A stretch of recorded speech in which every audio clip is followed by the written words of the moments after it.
This is a true story that happened in my town.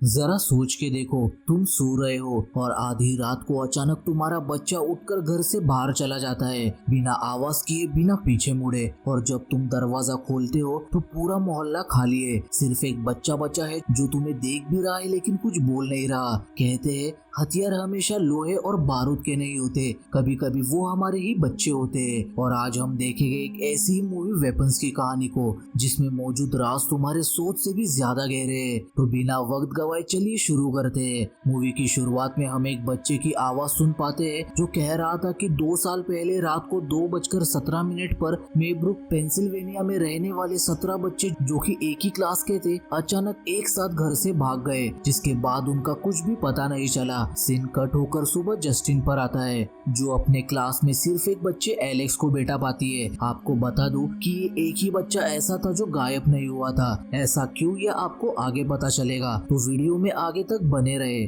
खैर, आते हैं कहानी पर, जहाँ सारे बच्चों के पेरेंट्स बच्चों के गायब होने का इल्जाम जस्टिन पर डाल रहे थे। फिलहाल तो पुलिस जस्टिन और एलेक्स से पूछताछ करने लगती है, जहाँ उन दोनों का एक ही जवाब था कि उन्हें इस बारे में कुछ भी नहीं पता। छानबीन करने पर पुलिस को भी कुछ पता नहीं चल रहा था, सिवाय इस बात के कि जितने भी बच्चे गायब हुए हैं वो सब देर रात 2:17 पर ही गायब हुए हैं। साथ ही उन्हें ये भी समझ आता है कि 2:17 पर एक अलार्म बजा, जिसके बाद ये सारे बच्चे एक साथ भाग गए और ये चीज सीसीटीवी में भी कैद हो चुकी थी। दोस्तों, इस मूवी में हर एक कैरेक्टर के पर्सपेक्टिव से मिस्ट्री को क्रिएट किया गया है और हर एक कैरेक्टर का चैप्टर आपको एक नया क्लू देता है। तो हम उसी तरह इस कहानी को भी जानेंगे। सबसे पहले हम देखेंगे इस कहानी को क्लास टीचर जस्टिन की नजरों से, जहाँ ऑडिटोरियम में वो सभी बच्चों के पेरेंट्स के सामने खड़ी थी और सारे पेरेंट्स उस पर इल्जाम डाल रहे थे। और इन सब में अलग क्राउड में हम एक शख्स को देख पाते हैं, आर्चर ग्राफ, जो कि कोई कसर नहीं छोड़ रहा था जस्टिन को गिल्टी बताने में। लेकिन स्कूल प्रिंसिपल मार्कस जस्टिन को डिफेंड करते हुए सबको बताता है कि इन सब के पीछे जस्टिन का कोई हाथ नहीं।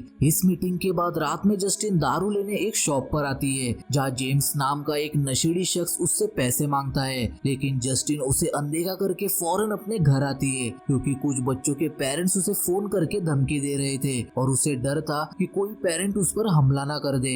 अगली सुबह जस्टिन अपने कार पर पेंट से विच लिखा हुआ देखती है, इसलिए वो अपने पुलिस ऑफिसर दोस्त पॉल को कॉल करके उसे मिलने बुलाती है। लेकिन क्योंकि पॉल बिजी था तो वो खुद उससे मिलने पुलिस स्टेशन चले जाती है। दूसरी तरफ स्कूल में जस्टिन एलेक्स से बात करना चाहती थी, लेकिन प्रिंसिपल मार्कस उसे मना कर देते हैं, क्योंकि पुलिस ने एलेक्स से काफी पूछताछ की है। यहाँ तक कि मार्कस पेरेंट्स के दबाव में जस्टिन को कुछ दिनों के लिए छुट्टी पर भेज देते हैं, ताकि यहाँ का माहौल और भी खराब ना हो। उस रात बार में हम जस्टिन और पॉल को एक साथ देखते हैं, जहाँ हमें पता लगता है कि उन दोनों का रिश्ता दोस्ती से कुछ ज्यादा है। खैर, अगले दिन जस्टिन एलेक्स का पीछा करके उससे बात करने की कोशिश करती है, लेकिन एलेक्स था कि वो जस्टिन से दूर भाग रहा था। फिर भी जस्टिन उसका पीछा करते हुए उसके घर तक आती है। दरवाजा खटखटाने पर भी जब कोई दरवाजा नहीं खोलता तब उसकी नजर घर की खिड़कियों पर जाती है, जहाँ सारी खिड़कियों को न्यूज़पेपर से ढका हुआ था। और तभी उसे थोड़ा सा गैप दिखाई देता है, जहाँ से वो घर के अंदर झांकती है। वो देखती है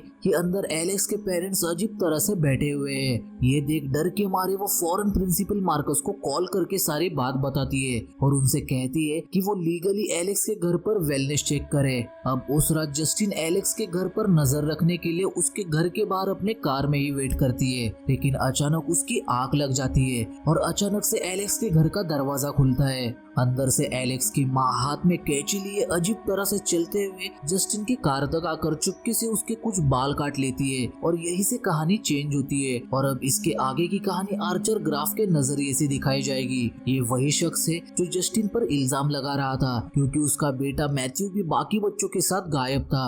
यही हम देखते हैं कि आर्चर ने ही जस्टिन के कार पर विच लिखा था और तभी से वो जस्टिन का पीछा कर रहा है, क्योंकि उसे अब भी लग रहा था कि बच्चों के गायब होने के पीछे जस्टिन जस्टिन का हाथ है। आर्चर को पुलिस से भी कोई जवाब नहीं मिलता तो वो खुद कंटिन्यू मैथ्यू की भागने वाली फुटेज देखता है, जहाँ उसे पता चलता है कि मैथ्यू एक पर्टिकुलर डायरेक्शन में भागा था। अब आर्चर टाउन का मैप निकल कर मैथ्यू के भागने वाली दिशा में एक लाइन ड्रॉ करता है, जिसके बाद वो दूसरी दिशा में मौजूद एक फैमिली के घर आकर उनका भी सीसीटीवी चेक करता है, ये देखने के लिए कि उनकी बच्ची किस दिशा में भागी थी। दूसरी लाइन ड्रॉ करने पर आर्चर को पता चलता है कि ये दोनों लाइन जहाँ इंटरसेक्ट हुई है शायद उसी पॉइंट पर ऐसी कोई जगह होगी जहाँ सारे बच्चे गए हैं। अपने रिसर्च के दौरान आर्चर जस्टिन को एक गैस स्टेशन पर खड़ी देखता है और वो उसके पास जाकर जस्टिन पर चिल्लाने लगता है। उसी दौरान हम प्रिंसिपल मार्कस को देखते हैं जो बुरी तरह जख्मी थे और वो उसी स्टेट में भाग रहे थे जैसे उस रात सारे बच्चे भागे थे, और भागते हुए वो जस्टिन पर हमला कर देते हैं, जहाँ आर्चर मार्कस को रोकने की कोशिश भी करता है।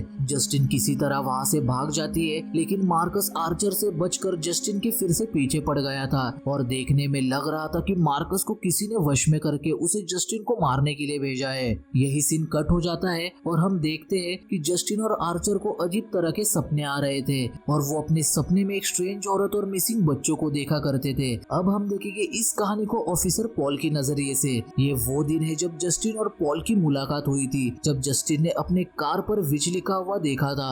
यहाँ जब पुलिस स्टेशन में पॉल जस्टिन से मिलकर वहाँ से निकलता है तो रास्ते में वो उसी नशेड़ी जेम्स को देखता है जो उस रात जस्टिन से पैसे मांग रहा था, और इधर वो किसी के घर में घुसने की कोशिश कर रहा था। इसलिए पॉल उसके पीछे भागते हुए जेम्स को पकड़ लेता है। तलाशी लेते वक्त पॉल को जेम्स के पॉकेट में मौजूद नीडल चुभ जाती है, इसलिए गुस्से में पॉल जेम्स को असॉल्ट करने लगता है। लेकिन ये सब कुछ पॉल के कार के डैश कैम में रिकॉर्ड हो चुका था और अगर ये कोई देख लेता तो उसकी नौकरी भी जा सकती थी। इसलिए डर के मारे पॉल जेम्स से कहता है कि अगर तुम इस बारे में किसी को बताओगे नहीं तो मैं तुम्हें छोड़ दूंगा, लेकिन एक बात याद रखना, आज के बाद तुम इस टाउन में कभी दिखाई नहीं दोगे। जिसके बाद सीन आता है बार में, जब जस्टिन और पॉल मिले थे। अगली सुबह घर आने पर पॉल को पता चलता है कि उसकी वाइफ डोना जो बाहर गई थी वो घर आ चुकी है, और पॉल को देख डोना को पता चलता है कि फिर से जस्टिन के साथ पॉल ने उस पर चीट किया है, क्योंकि ये पहली बार नहीं था जब पॉल और जस्टिन के बीच ये सब हुआ था। इसलिए गुस्से में डोना एक शॉप में जस्टिन पर हमला कर देती है। उधर जब पॉल पुलिस स्टेशन कैप्टन से मिलने आता है तब वो जेम्स को पुलिस स्टेशन की ओर आता हुआ देखता है। गुस्से में पॉल जेम्स को रोकते हुए उससे कहता है कि यहाँ क्यों आए हो, मैंने तुमसे कहा था ना कि इस टाउन में मत दिखना। और पॉल के नजरिए से दिखाई जा रही ये कहानी इधर ही ब्रेक हो जाती है। और अब देखते हैं इस कहानी को जेम्स की नजरों से। जैसे हमें पता ही है कि जेम्स एक नशेड़ी है और ड्रग्स के लिए पैसे ना होने की वजह से वो एक घर में चोरी करने के लिए घुसा जब पॉल की उस पर नजर पड़ी थी। लेकिन पॉल जब उसे जाने के लिए कहता है तब भी वो ये सोचते हुए एक घर में घुसता है कि यहाँ से वो कुछ सामान चोरी करके बेच देगा और ड्रग्स ले लेगा। और ये घर और किसी का नहीं बल्कि एलेक्स का था, वही छोटा बच्चा जो गायब होने से बच गया था। जेम्स चोरी करने जैसे ही घर के अंदर जाता है तभी वो एलेक्स के पेरेंट्स को अजीब से स्ट्रेंज तरीके से बैठा हुआ पाता है। जेम्स जैसे ही उन्हें अनदेखा करके बेसमेंट में आता है तो वो वहाँ वही गायब हुए 17 बच्चे देखता है जो अजीब तरह से खड़े थे। जेम्स किसी तरह वहाँ से भागकर पुलिस स्टेशन आता है, लेकिन पॉल उसे देख लेता है और अपनी जान बचाकर जेम्स जंगल में आता है, जहाँ वो उसी औरत को देखता है जो जस्टिन और आर्चर के सपने में आया करती थी, जो उसे अपने पास बुला रही थी। यही डर के मारे जेम्स एक टेंट में छिप जाता है, लेकिन कोई बाहर से टेंट ओपन करने लगता है जो और कोई नहीं बल्कि पॉल था। पॉल से बचने के लिए जेम्स उससे कहता है कि मैं उस 17 गुमशुदा बच्चों की लोकेशन जानता हूँ। जिसके बाद पॉल जेम्स के साथ एलेक्स के घर आता है और वो जेम्स को कार में ही बंद करके अकेले ही अंदर छानबीन करने चला जाता है। लेकिन काफी देर होने के बावजूद अब तक पॉल बाहर नहीं आया था। लेकिन देर रात अचानक पॉल हिप्नोटाइज स्टेट में बाहर आकर जेम्स को घसीटते हुए घर के अंदर ले जाता है और सीन यही कट होता है। और अब चीजें दिखाई जाती है प्रिंसिपल मार्कस के नजरिए से। ये उस वक्त की बात है जब जस्टिन ने मार्कस को कॉल करके एलेक्स के घर का वेलनेस चेक करने के लिए कहा था, और ये बात मार्कस के दिमाग में बैठ चुकी थी। इसलिए वो एलेक्स के पेरेंट्स को कॉल करके उन्हें मिलने बुलाता है। लेकिन कुछ वक्त बाद मार्कस को वही जस्टिन और आर्चर के सपने वाली औरत मिलने आती है, जो मार्कस को अपना नाम ग्लैडिस बताते हुए एलेक्स की आंटी बताती है। लेकिन मार्कस कहता है कि मुझे एलेक्स के पेरेंट्स से ही बात करनी है, वरना मजबूरन हमें एलेक्स के घर चेकिंग करने आना होगा। ये सब सुन के ग्लैडिस का चेहरा एकदम से उतर जाता है। दूसरी तरफ हम मार्कस को अपने घर पर देखते हैं, जहाँ एकदम से ग्लैडिस उनके घर पर दस्तक देती है और उनके सामने वो एक अजीब तरह की लकड़ी निकालती है जिस पर उसने मार्कस के ऑफिस का एक क्लॉथ बांधा हुआ था। ग्लैडिस अचानक उस लकड़ी पर मौजूद कांटों से अपने हाथ को काट लेती है और बहते हुए खून से पूरे लकड़ी को रगड़ने लगती है और इससे पहले मार्कस उसे रोकता ग्लैडिस एक बेल बजाती है, जिसके साथ ही एकदम से मार्कस ग्लैडिस के वश में आ जाता है। यानी वो ग्लैडिस ही थी जिसने मार्कस को वश में करके जस्टिन पर छोड़ा था उसे मारने के लिए, और इसीलिए ग्लैडिस ने जस्टिन के बाल काटे थे ताकि वो टारगेट सेट कर सके कि मार्कस को किस पर छोड़ना है। लेकिन जस्टिन को मारने उसके पीछे भागते वक्त मार्कस खुद एक गाड़ी के नीचे आकर मारा जाता है। इस वक्त आर्चर भी समझ चुका था कि जस्टिन इन सब के पीछे नहीं हो सकती, इसलिए वो दोनों अब सुलह करके ये फैसला करते हैं कि वो एक साथ मिलकर सारे मिसिंग बच्चों को ढूंढकर इस मिस्ट्री को सॉल्व करेंगे। आर्चर जस्टिन को अपना रिसर्च बताते हुए वो मैप दिखाता है और बताता है कि जहाँ ये दोनों लाइंस इंटरसेक्ट हो रही है शायद उसी किसी जगह बच्चे होंगे। और अब जस्टिन भी फौरन समझ जाती है जहाँ दोनों लाइन इंटरसेक्ट हो रही है वो जगह और कोई नहीं बल्कि एलेक्स का घर है, इसलिए वो एलेक्स के घर की ओर निकल पड़ते हैं। सीन यही कट होकर हमें कहानी एलेक्स के नजरिए से दिखाई जाती है, यानी ये सब कांड होने के कुछ वक्त पहले जब पूरे टाउन में शांति थी और एलेक्स हमेशा की तरह अपना स्कूल और स्कूल से घर आता था। और ऐसे में एक दिन एलेक्स के घर पर एंट्री होती है उसकी आंटी यानी ग्लैडिस की, जो काफी बूढ़ी और बीमार थी और वो अपने साथ एक अजीब सा पौधा भी लेकर आई थी। अगले दिन स्कूल की छुट्टी होने पर जब एलेक्स के पिता उसे लेने नहीं आते तो वो अकेला पैदल ही घर की ओर चला जाता है, जहाँ घर के अंदर आने पर वो अपने पेरेंट्स को अजीब से हिप्नोटिज्म स्टेट में देखकर डर जाता है और समझ जाता है कि यह जरूर कुछ गड़बड़ है। तभी उसके सामने उसकी आंटी ग्लैडिस आती है, जो पहले से काफी तंदुरुस्त और जवान लग रही थी। ग्लैडिस एलेक्स को धमकी देती है कि अगर उसने ये बात किसी को भी बताई तो वो एलेक्स के पेरेंट्स को मार देगी। इसके बाद एलेक्स ग्लैडिस को घर में रिचुअल करते हुए देखता है, जहाँ वो काले जादू से किसी भी इंसान की एनर्जी एब्जॉर्ब करके जवान बन सकती थी, और वो ये सब इसलिए कर रही थी ताकि वो फिर से जवान और सुंदर बन सके। और वो ये सब उसी पौधे की टहनी तोड़कर कर रही थी जो पौधा उसने अपने साथ लाई थी। और सबसे मेन चीज उसे इस काले जादू के लिए चाहिए थी, वो थी उस इंसान की कोई ऐसी चीज जो उससे जुड़ी हुई हो। एक दिन ग्लैडिस एलेक्स से कहती है कि अगर वो उसके क्लास में मौजूद सभी बच्चों की कोई चीज ला कर देगा